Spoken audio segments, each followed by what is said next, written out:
बैंकको कर्जा समयमै तिर्न सकिएन भने बैंकले घरखेत लिलामी गर्छ, कालो सूचीमा राख्छ। ऋणी र जमानीकर्ता दुवैलाई कारबाही गर्छ, जेल पनि हाल्छ।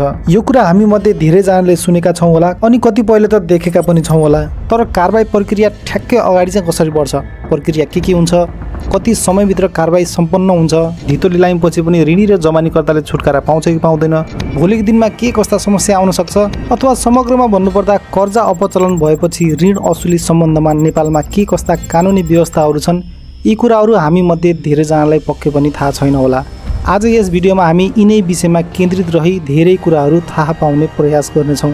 नेपालमा ऋण असुली प्रक्रिया एकदमै लामो छ र जटिल छ। कानुनी प्रक्रियाहरू धेरै नै छन्। सर्वसाधारण व्यक्तिहरूलाई यो प्रोसेस बुझ्न त्यति सजिलो चाहिँ छैन, तर सकेसम्म सबैले बुझ्ने गरी सहज भाषामा यहाँहरूमाझ प्रस्तुत गर्ने कोसिस गर्नेछु। यदि तपाईँ ब्याङ्किङ तथा वित्तीय मामलामा रुचि राख्नुहुन्छ, वित्तीय साक्षर बन्न चाहनुहुन्छ, ऋणी वा जमानीकर्ता हुनुहुन्छ, अथवा ब्याङ्कको कर्मचारी हुनुहुन्छ या ब्याङ्कमा तयारी गरिराख्नु भएको छ भने तपाईँहरू सबैजनाको लागि यो भिडियो अत्यन्त महत्त्वपूर्ण हुनेछ। भिडियो अन्तिमसम्म हेर्नुहोला। सुरु गरौँ भिडियो। ब्याङ्कको कर्जा असुली प्रक्रिया।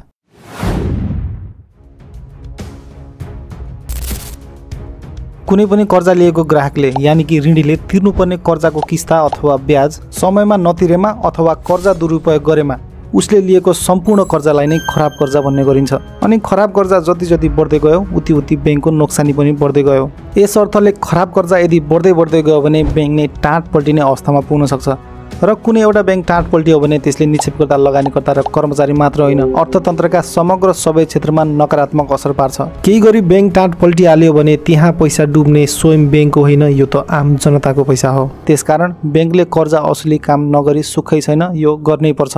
यदि ब्याङ्कले त्यसो गरेन भने चाहिँ ब्याङ्क नै छानबिनमा पर्छ, ब्याङ्क नै कारबाहीमा पर्छ। तर ब्याङ्कले आफ्नो इच्छा अनुसार जसरी मन लाग्यो त्यसरी अथवा जुनसुकै समयमा कर्जा असुली गर्न चाहिँ पाउँदैन। यसका केही नियमहरू छन् अनि यो नियम बनाउने काम गर्छन् नेपालका 3वटा छुट्टा छुट्टै सरकारी निकाय।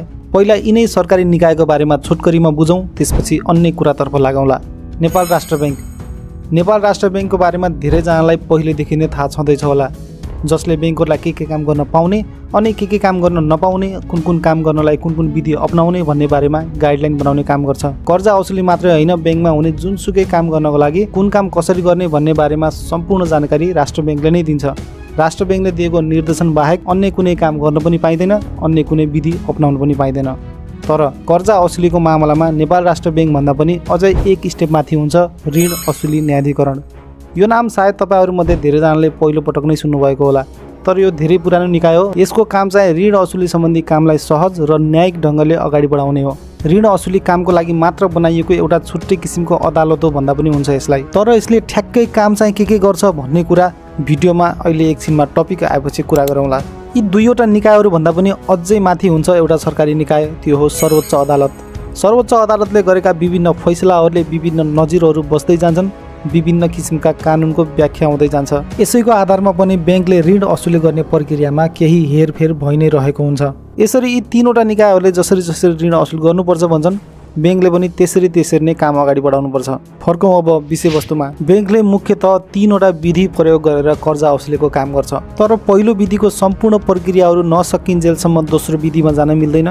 त्यसै गरी दोस्रो विधिको सम्पूर्ण प्रक्रियाहरू नसकिन्जेल तेस्रो विधिमा जान मिल्दैन। अनि जुन विधि गर्दै जुन प्रक्रियामा ऋणीले ऋण भुक्तानी गर्छ, तब फर्दर कुनै पनि असुली प्रक्रिया गर्नै पर्दैन, प्रक्रिया त्यहीँ सकिन्छ। तर ऋणीले ऋण भुक्तान गरेन भने 1 देखि क्रमशः 3 सम्म सम्पूर्ण विधि अपनाउनै पर्छ। बुझ्न सजिलो होस् भनेर मैले यो 3वटा विधिलाई छुट्टै 3वटा पार्टमा डिभाइड गरेर भिडियो बनाएको छु। पहिलो विधि रहेको छ ताकेता तथा पत्राचार, दोस्रोमा कालो सूची र लिलामी प्रक्रिया, अनि तेस्रोमा ऋणी र जमानीकर्ता विरुद्ध मुद्दा दर्ता।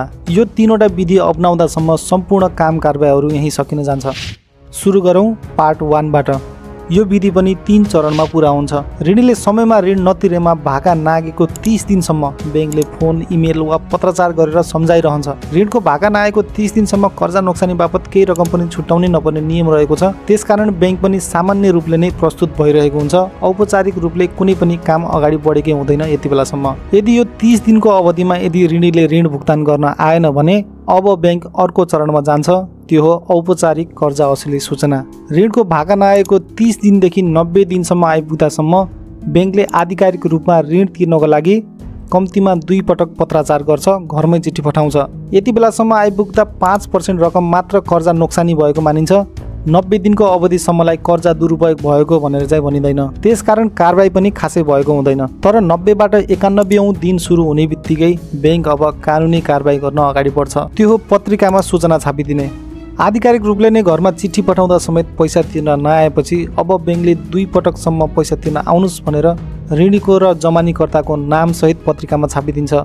केही दिन अगाडिसम्म फोटोसहित छाप्ने व्यवस्था थियो भने हाल आएर नाम मात्र छाप्ने व्यवस्था रहेको छ। अनि पत्रिकामा छाप्दा जे जति खर्च लाग्छ त्यो सम्पूर्ण खर्चको जिम्मेवारी चाहिँ ऋणीले नै लिनुपर्छ। अझै ऋण बढ्दै जान्छ। यति बेला मात्रै होइन, ऋण असुलीमा जहाँ जहाँ जे खर्च हुन्छ त्यो सम्पूर्ण खर्च ऋणीकै टाउकोमाथि पर्छ। यतिकै त ब्याज र पेनाल्टको कारण ऋण बढिरहेको हुन्छ। त्यसमाथि यी खर्चहरू अझै थपिँदै जान्छ।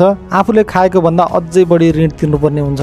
पत्रिकामा सूचना छाप्ने काम सामान्यतया 180 दिनभित्र गरिन्छ र यति बेलासम्म 25% कर्जा नोक्सानी भएको मानिन्छ। अब यति भएपछि पहिलो विधि सकियो। यदि ऋणीले अझै पनि ऋण तिर्दैन भने कानुनी कारबाही गर्नको निम्ति अब दोस्रो विधि अपनाउनुपर्छ।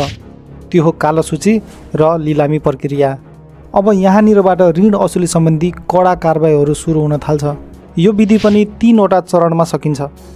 फोन कल गर्दा, घरमै चिठी पठाउँदा अनि पत्रिकामै नाम छाप्दा समेत यदि ऋणीले ऋण तिर्न आएन भने अब बैंकले एकातिर कालो सूचीमा राखिदिन कर्जा सूचना केन्द्रमा सिफारिस गर्छ भने अर्कोतर्फ धितो लिलामी गर्नको लागि प्रक्रिया अगाडि बढाउँछ। धितो लिलामी भन्ने कुरा आजको भोलि नै गर्न मिल्ने कुरा त होइन। यसको लागि कुनै राष्ट्रिय स्तरको पत्र पत्रिकामा यो दिन लिलामी हुँदैछ भनेर लिलामी नोटिस निकाल्नुपर्छ। अनि लिलामी बोल्न इच्छुक व्यक्तिले कहाँ कसरी सम्पर्क राख्ने, कसरी लिलामी बोल्ने भन्ने कुरा सम्पूर्ण कुरा खुलाएको हुनुपर्छ त्यही नोटिसमा। लिलामी नोटिस निकालिएको लगभग 50-60 दिनमा धितो लिलामी गर्ने मिति तोकिन्छ। अनि यथास्थितिमा धितोको मूल्याङ्कन कति आउँछ भन्ने कुरा थाहा पाउनको लागि पुनर्मूल्याङ्कन पनि गराइन्छ। यसको पनि खर्च ऋणीमाथि नै। अनि लिलामी बोलिने दिनमा बैंकले भनेको प्रक्रिया अन्तर्गत इच्छुक खरिदकर्तालाई बोलपत्र पेश गर्न लगाइन्छ।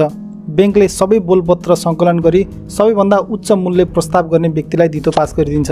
तर बोलपत्रमा कसैले पनि ऋण असुली हुन पुग्ने गरी अथवा पुनर्मूल्याङ्कनमा निस्किएको रकमको हाराहारीमा कसैले पनि बोली लगाएनन् भने अर्को पटक पनि लिलामीको सम्पूर्ण प्रक्रियाहरू दोहोऱ्याउँछ। दोस्रो पटक लिलामी निकाल्दा उचित मूल्यमा खरिद गर्ने व्यक्ति आए भने यहाँनिरबाट सम्पूर्ण समस्याको समाधान निस्किन्छ। तर कोही व्यक्ति पनि उचित मूल्य तिरेर जग्गा खरिद गर्न आएनन् भने अब बैंकसँग 2टा उपाय रहन्छ। कि त सस्तै मूल्यमा जग्गा बेचिदिनु पर्यो, कि त भने आफैले सकारेर राख्नु पर्यो। बैंकले सस्तो मूल्यमा नै धितो बेचिदियो भने ऋणीको सम्पूर्ण ऋण त असुल हुन पाउँदैन। अब बाँकी रहेको ऋण रकम बैंकले जमानीकर्ताबाट असुल्ने प्रयास गर्छ। त्यसैगरी सस्तो मूल्यमा जग्गा नबेचेर यदि बैंकले आफै सकार्न खोज्यो भने पहिले बैंकले पञ्चकृत मूल्याङ्कन गराउँछ।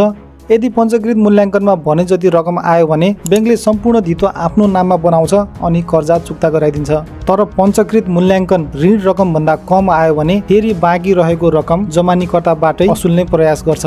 यसरी यदि धितोको जग्गाले पुगेन भने बैंकले लिलामी गरे तापनि आफैले सकारे तापनि बाँकी रहेको ऋण त जमानीकर्ताबाटै असुल्ने प्रयास हुन्छ। तर जमानीकर्ताले पनि बाँकी रहेको ऋण रकम चुक्ता गर्न सक्दैन भने जमानीकर्तालाई पनि कालो सूचीमा राखिन्छ। यसरी धितो लिलामी प्रक्रिया गर्दा अथवा बैंकले सकार्दा अथवा कालो सूचीमा राख्दा जे जति खर्च भयो त्यो सम्पूर्ण खर्च पनि ऋणमा नै जोडिँदै गएको हुन्छ। यसरी यो अवस्थासम्म आइपुग्दा पनि ऋण असुली नभएपछि बैंकले अन्तिम विकल्पको रूपमा ऋणी र जमानीकर्ता विरुद्ध ऋण असुली न्यायाधिकरणमा मुद्दा दर्ता गर्छ। बैंकले मुद्दा दर्ता गर्न साथ अब यो कुरा बैंक, ऋणी र जमानीकर्ता माझ मात्र रहेन।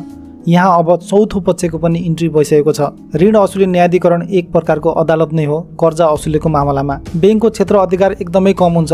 धितोमा राखिएको जग्गाको लिलामी गर्न पाउँछ अनि कालो सूचीमा मात्रै राख्न पाउँछ। तर ऋण असुली न्यायाधिकरणको क्षेत्र अधिकार एकदमै ठुलो हुन्छ। यसले धेरैभन्दा धेरै काम गर्न पाउँछ ऋण असुलीको लागि। यसले के काम गर्छ भन्ने कुरा अब म तपाईहरुलाई 1 बाइ 1 बताउन गइरहेको छु। सबैभन्दा पहिला ऋण लिँदा वा दिँदा केही गैर कानुनी काम भएको भए प्रचलित कानुन बमोजिम सम्बन्धित व्यक्तिलाई कारबाही गर्छ। ऋणीको धितो राखिएको वा नराखिएको चल अचल सम्पत्ति जे छ सम्पूर्ण सम्पत्ति कब्जा गरेर लिलाम बिक्री गरिदिन्छ। जमानत दिने व्यक्तिको पनि चल अचल सम्पत्ति कब्जा गरेर लिलाम बिक्री गरिदिन्छ। त्यसैगरी ऋणी र जमानीकर्ताको कहीँबाट महिनावारी तलब आइरहेको छ भने उक्त तलब पनि रोक्का गरिदिन्छ। ऋणी अथवा जमानीकर्ता विदेश गएको छ भने पनि झिकाएर कानुनी दायरामा ल्याउने काम गर्छ। र अन्तमा यी सम्पूर्ण प्रक्रिया गर्दा पनि ऋण असुली हुन सकेन भने ऋणी र जमानीकर्ता दुवैलाई पक्राउ गरी प्रचलित कानुन बमोजिम थुनामा पनि राख्ने काम गर्छ। यसरी ब्याङ्कको कर्जा नतिरेर ऋण असुली प्रक्रिया यहाँसम्म पुग्यो भने ऋणी तथा जमानीकर्ताको सम्पूर्ण सम्पत्ति त सकिन्छ साथै भोलिको दिनमा समेत ऋण लिन वा जमानी बस्न अयोग्य बनाउँछ।